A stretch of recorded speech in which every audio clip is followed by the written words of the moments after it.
सिद्धगन्धर्वयक्षाघैर्सुरैरमरैरपि सेव्यमाना सदा भूयात् सिद्धिदा सिद्धिदायिनी। लोगों के काम आते रहिए, क्योंकि कुदरत का उसूल है, जिस कुएं से लोग पानी पीते रहते हैं उसका पानी कभी नहीं सूखता। जय माता दी दोस्तों, नवरात्रि की नवमी को आदि शक्ति के सिद्धिदात्री स्वरूप का पूजन किया जाता है। माँ सिद्धिदात्री की आराधना से केतु ग्रह से संबंधित दोष दूर होते हैं। माँ को बैंगनी रंग अति प्रिय है और माँ को तिल का भोग अर्पण किया जाता है। प्राचीन कथा के अनुसार ब्रह्मा जी को सृष्टि का सृजन करने के लिए नर और नारी दोनों की जरूरत थी, इसलिए उनको थोड़ी परेशानी आ रही थी। तो माँ सिद्धिदात्री ने भगवान शिव के आधे शरीर को परिवर्तित किया नारी के शरीर में। शिव जी के इसी रूप को अर्धनारीश्वर रूप के नाम से भी जाना जाता है। और इसके बाद ब्रह्मा जी ने सृष्टि का सृजन किया। तो इस तरह माँ सिद्धिदात्री ने शिव जी को परफेक्शन प्रदान किए थे और ब्रह्मा जी को सहयोग किया, हेल्प किया था सृष्टि के सृजन करने के लिए। इसलिए हमें माँ सिद्धिदात्री के इस स्वरूप से सहयोग करने की शक्ति का संदेश मिलता है, पावर टू कोऑपरेट। सहयोग की शक्ति एक बहुत ही महान शक्ति है, क्योंकि वो हमें सबका स्नेही बना देती है। जब कोई किसी का सहयोग करता है तो वह सबका स्नेही बन जाता है, और जो सबका स्नेही होता है उसे सबका सहयोग अपने आप मिलता है। सहयोग की शक्ति के लिए नम्रता का गुण होना चाहिए, क्योंकि जब हम नम्रता से सहयोग देते हैं और लेते हैं तो हमारे संबंधों में भी मधुरता आ जाती है। पहाड़ जैसी परिस्थिति भी हो, अगर हम सबके सहयोग से करें वो काम, तो वो बहुत ही आसान हो जाता है। सहयोग का अर्थ है कोऑपरेशन, लेकिन आजकल हम कंपटीशन में ज़्यादा बिलीव करते हैं। कंपटीशन से हमारे अंदर worry, stress, tension, anxiety, jealousy के इमोशंस क्रिएट होते हैं।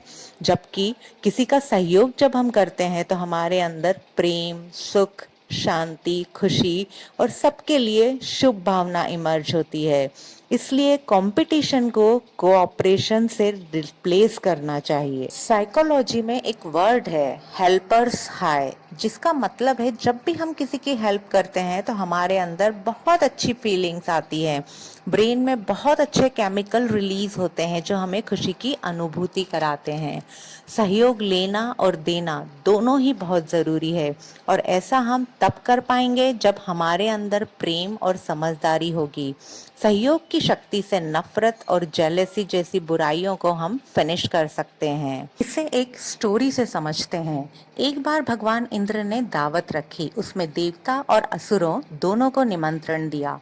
तो असुर सोचने लगे कि कहीं इंद्र ने हमें देवताओं के सामने नीचा दिखाने के लिए तो नहीं बुलाया है दावत में।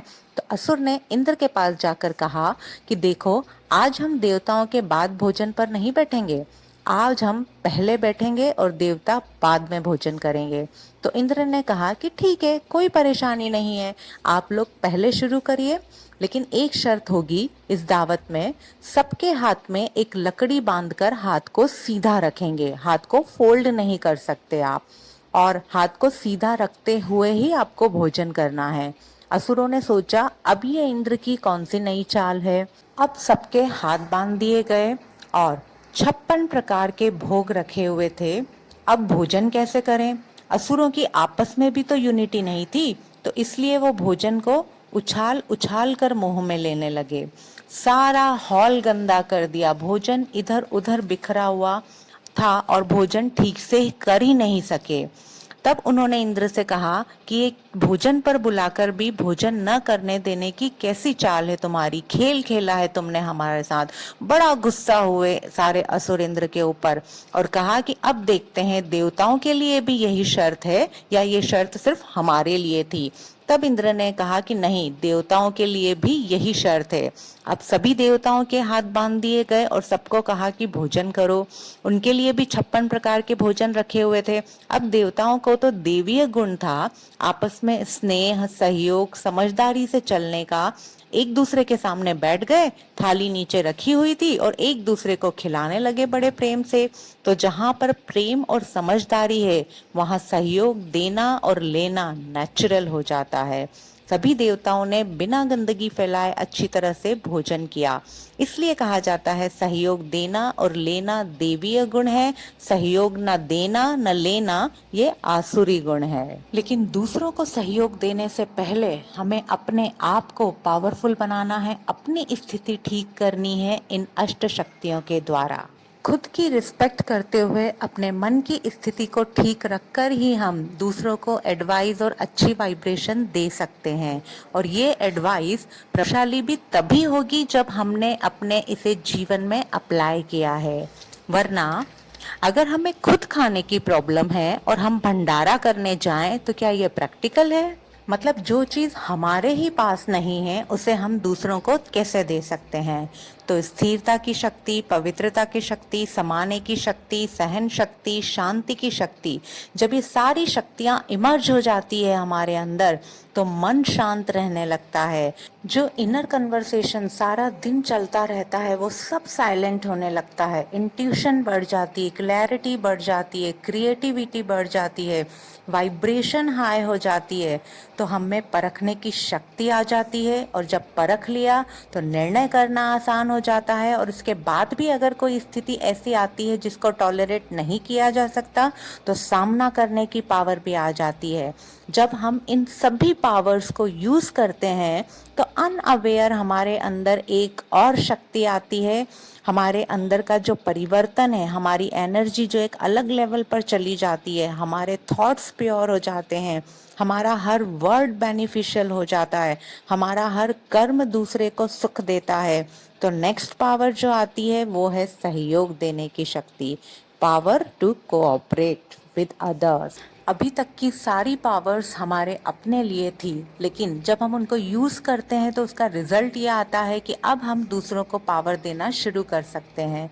जैसे लोग हमारे साथ अच्छा व्यवहार ना भी करें तो हम डिटैच हो जाते हैं उनकी एनर्जी से, तो हम उनके लिए गलत नहीं सोचते और हमसे अच्छी एनर्जी, अच्छी वाइब्रेशन उनको मिलती है और ये एक तरह का सहयोग हम उनको दे रहे हैं। वैसे तो हर तरह की हेल्प अपने आप में इम्पोर्टेंट है, लेकिन किसी को शुभ भावना, अच्छी वाइब्रेशन देकर उसकी हेल्प करना सबसे बड़ी हेल्प होती है, क्योंकि वाइब्रेशन से उस व्यक्ति के जीवन में, उसके स्वभाव में बदलाव आता है। सपोज कोई व्यक्ति अपनी आदत से मजबूर है, कोई एडिक्ट है किसी चीज का, कोई गलतियां बार बार करता है, कोई फेल हो रहा है, तो अगर हम उनके लिए चिंता ना करें, क्योंकि चिंता करने से नेगेटिव एनर्जी जाती है उस व्यक्ति के पास और उसकी स्थिति और भी ज्यादा डाउन हो जाती है।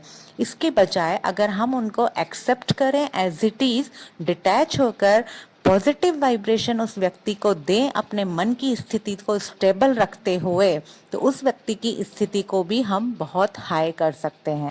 जब हमारी एनर्जी वाइब्रेशन हाई होगी तो हमारी एनर्जी फील्ड में जो भी व्यक्ति आएगा उसको वो हाई एनर्जी मिलेगी, and that is our cooperation to them. ये हमारा सहयोग होगा दूसरों के लिए, सिचुएशन के लिए। तो अगले 24 घंटे के लिए नहीं, 9 दिनों के लिए नहीं, बल्कि पूरे जीवन के लिए व्रत लेना है।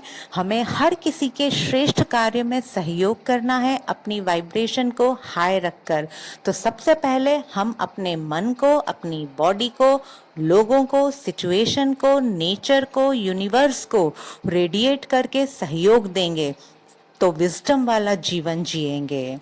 हमें सच्ची दुआएं मिलेंगी जिससे हम अष्ट सिद्धि और नव निधियां प्राप्त कर सकते हैं। तो आइए आदि शक्ति के 9 रूपों के सिग्निफिकेंस को अपनी जिंदगी में प्रैक्टिकली इम्प्लीमेंट करके शुरुआत करते हैं जिंदगी को फुलेस्ट एंजॉय करते हुए सही अर्थों में जीने की। नवरात्रि के फेस्टिवल को नए तरीके से सेलिब्रेट करने की पहल बाय दीपाली। तो हर बार की तरह इस बार भी कहूंगी कि कर दिखाओ कुछ ऐसा कि दुनिया करना चाहे आपके जैसा। Stay tuned.